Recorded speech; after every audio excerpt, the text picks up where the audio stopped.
Hello and welcome. I will be answering JAMB 2010 Physics Past Question 12. In a hydraulic press, the pump piston exerts a pressure of 100 Pascal on the liquid. What force is exerted in the second piston of cross-sectional area 3 meters square? A. 200 Newton, B. 100 Newton, C. 150 Newton, D. 300 Newton. So we are looking at a hydraulic press, and a hydraulic press has two pistons, the pump piston and the second piston.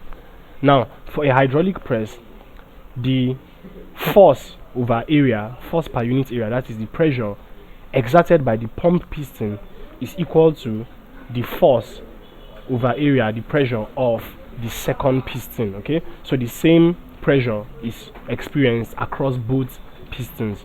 So like we said, F, small f in this case, is the force of pump piston. A is the area of pump piston. Meanwhile, capital F is force of second piston, and A is area of second piston. Now, from the question given to us, the pressure exerted by the pump piston has been given to us. So this force over area is pressure. So that is 100 Pascal is equal to force over area. Okay, so the area is given to us as 3 meters square. So that is F. We are to find the force. So F over 3.